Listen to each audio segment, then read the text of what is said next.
En esta segunda parte de la sesión pondremos especial atención al ámbito de la seguridad en el trabajo, como bien ha dicho el profesor Pedro. Para ello contamos con dos grandes profesionales de renombre internacional. Juan Carlos Bajo, bienvenido, CEO y socio fundador de Ampel y consultor experto del CERPIE de la Universidad Politécnica de Cataluña, quien nos realizará su presentación acerca de una metodología generada para la evaluación de riesgos de un puesto de trabajo respecto al COVID-19. Muy bien, buenas tardes. Voy a compartir la pantalla.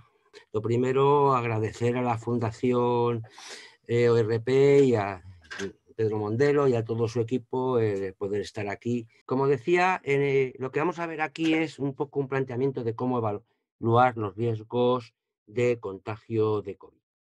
En este sentido, yo me planteaba, si yo tuviera que explicarle a mis nietos dentro de unos años, como me explicaba a mí la guerra, qué es lo que había pasado, pues cómo se lo contaría. Y la verdad que yo, por hacérselo corto, le hubiera dicho pues que estábamos aquí tan tranquilos en España y de repente nos enteramos que en China, bastante lejos, había un virus.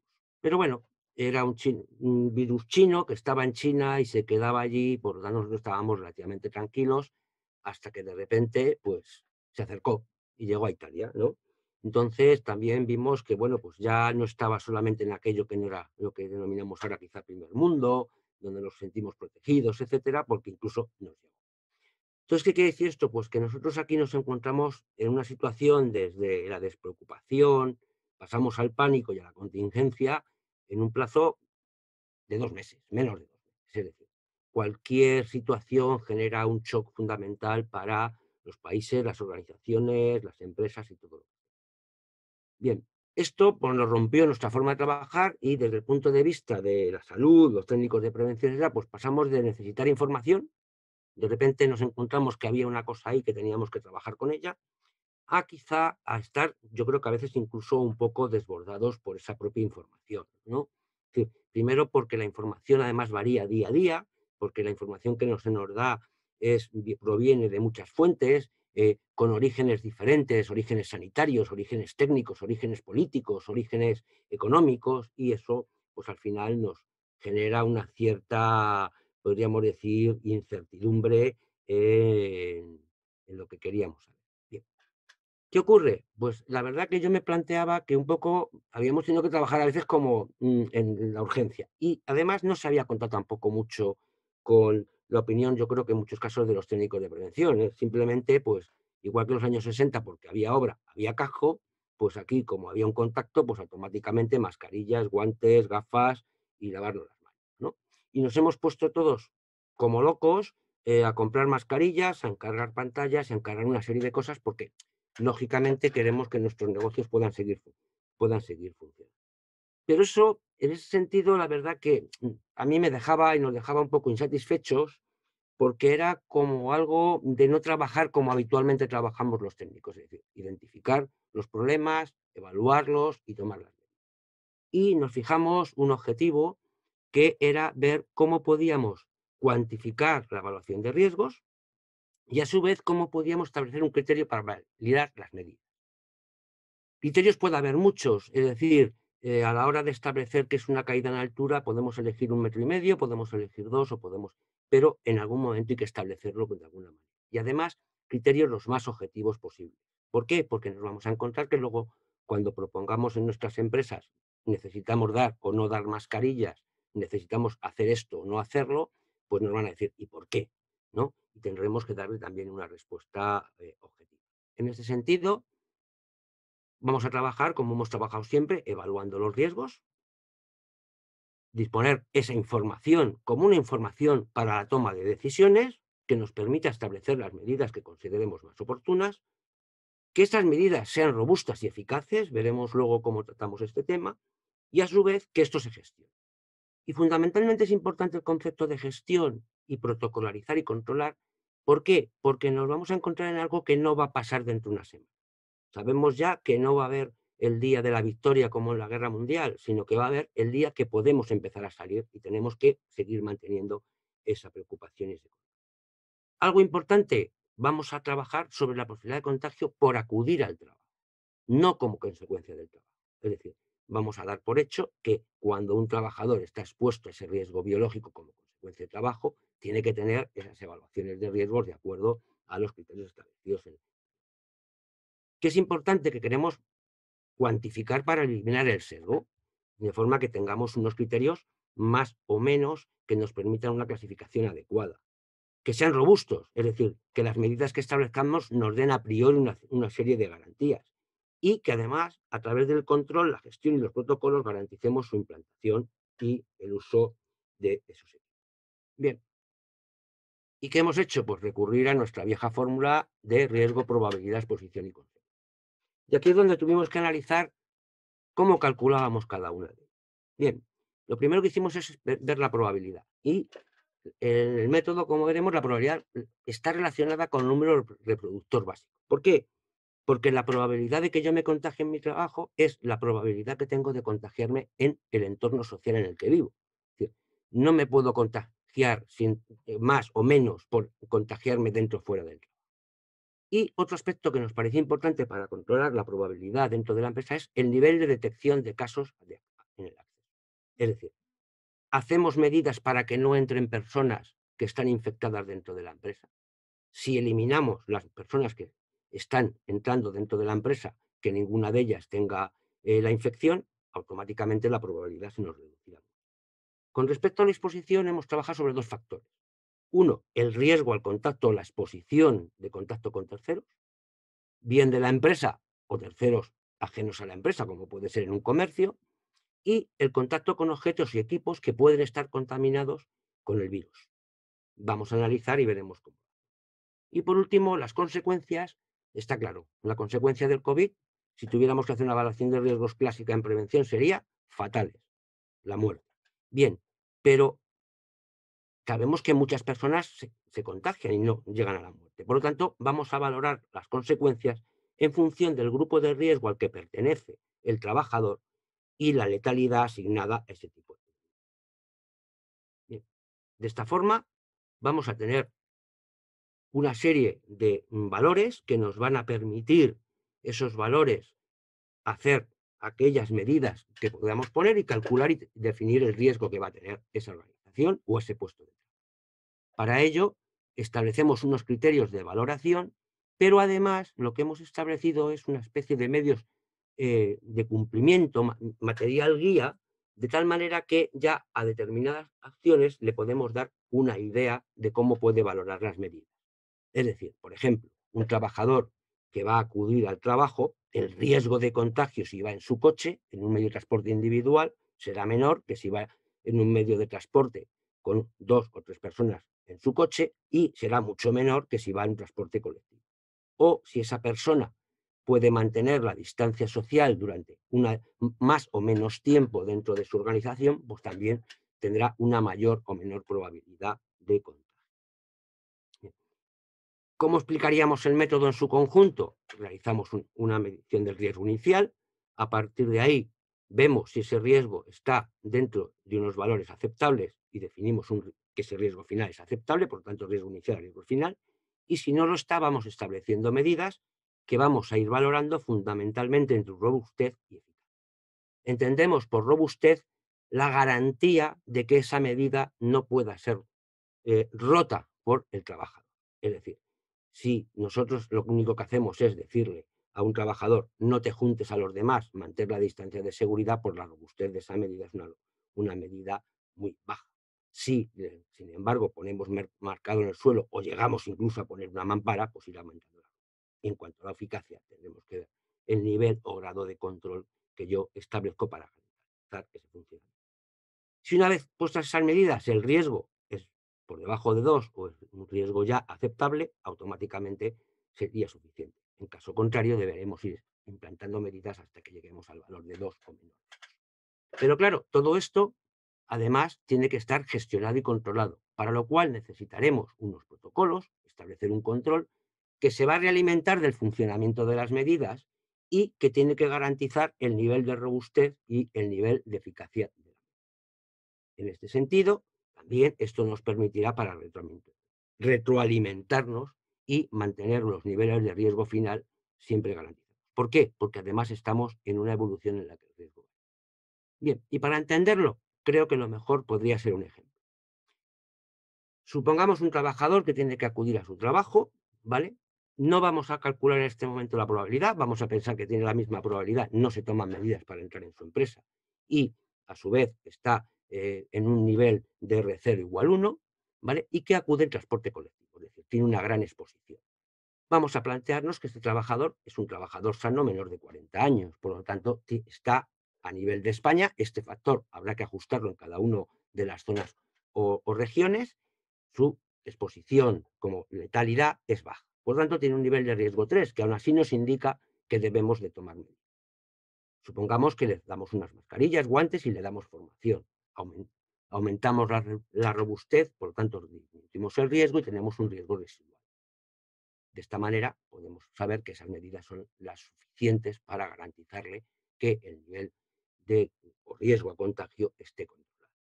Ahora bien, veamos cómo trabajamos. Si en vez de este caso lo que tenemos que es que ese trabajador, en vez de ser un trabajador sano, pertenece a un grupo de riesgo, por ejemplo, es diabético, tiene problemas cardiovasculares, tenemos clasificaciones de los diferentes gobiernos para utilizar en cada país de lo que se va a entender por grupo de riesgo, vemos que su nivel de riesgo es un nivel de riesgo muy elevado.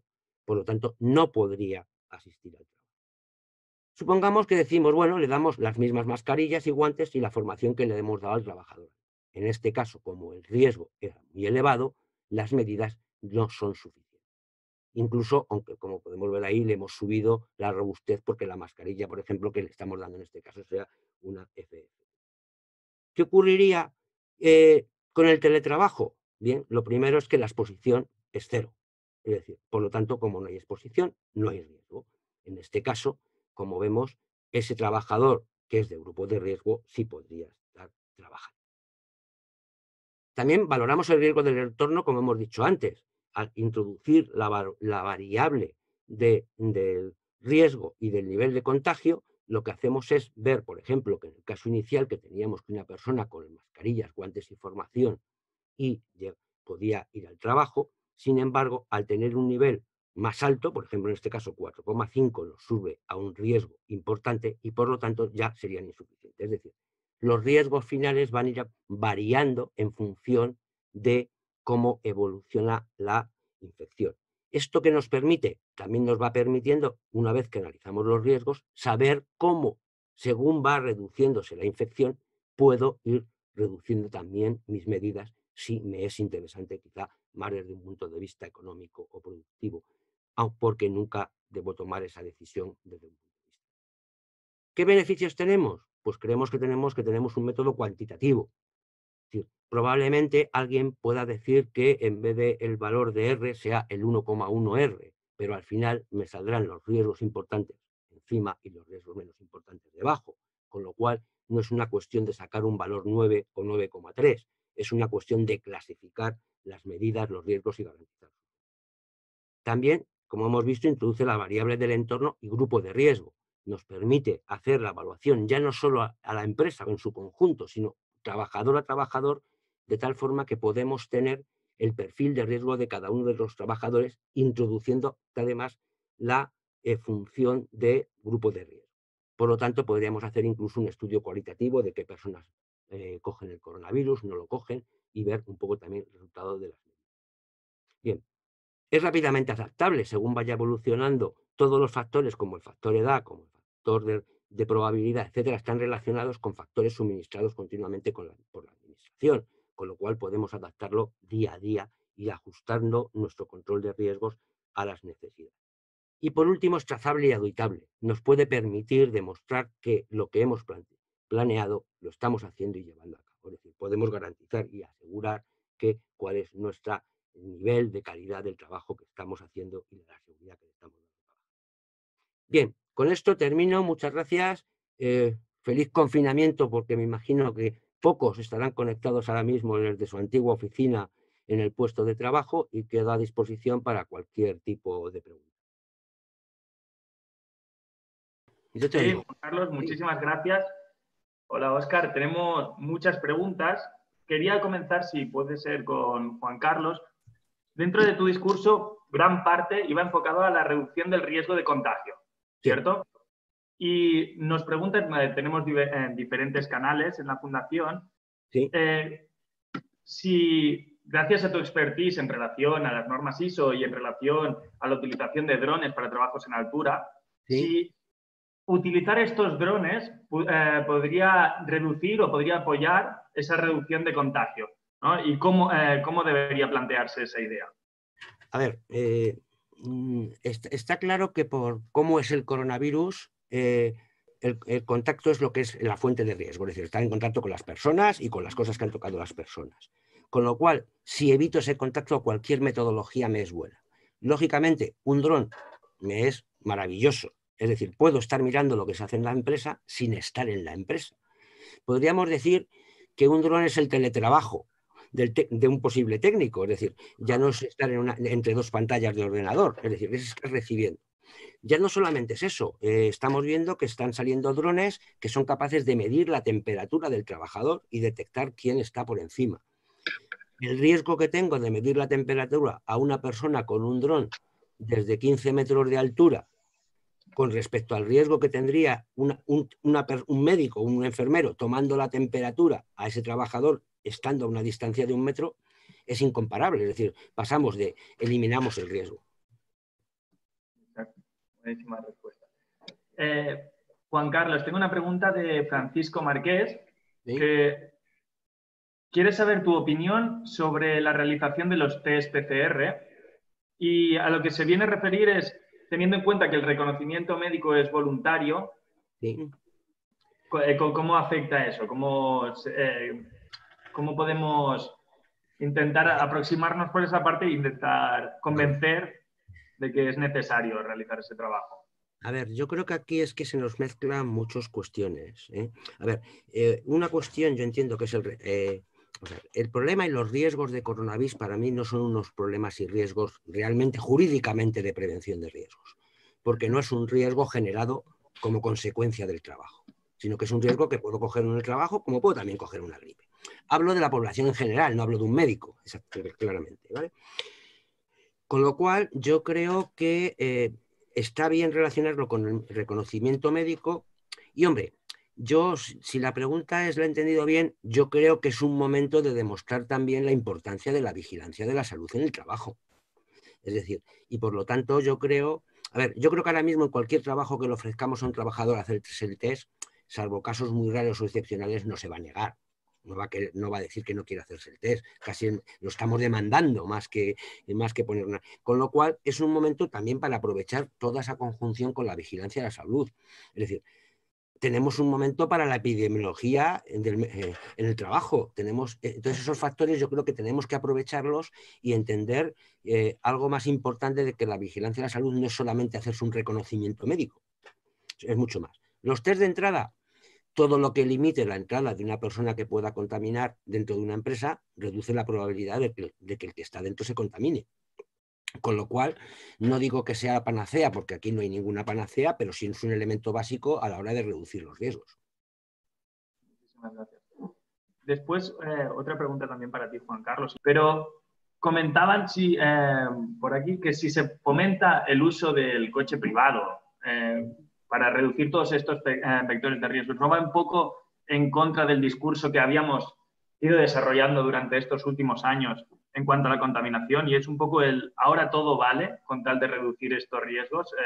Mascarillas de plástico sin ser reciclables, o tendríamos que tener algunas alternativas. ¿Qué alternativas se están presentando más sostenibles? Yo creo que aquí hay una cuestión que es fundamental. En 2 meses nos ha cambiado el contexto. Es decir, muchos paradigmas, buenos o malos, que teníamos hasta hace 2 meses ya no los tenemos. Y ese cambio de contexto, y lo dicen todas las normas, la 45.001, hay que tenerlo en cuenta. Probablemente estoy de acuerdo que a lo mejor hasta en los primeros días el problema era tener mascarillas. Dentro de unos meses el problema va a ser dónde tiramos las mascarillas. Otro problema va a ser, sí, si todos vamos en coche individual, contaminaremos más.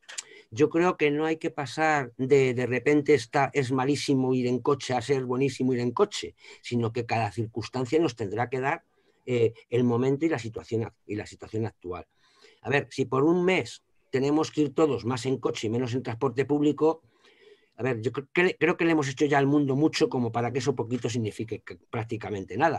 Bueno, pues apuntémoslo, echemos la hucha y luego gastemos menos CO2. Muy breve, muy bueno. Muchísimas gracias a los dos por estar Sí. aquí. Ahora, por favor, Natalia, si puedes abrir a Pedro Mondelo para que haga el cierre.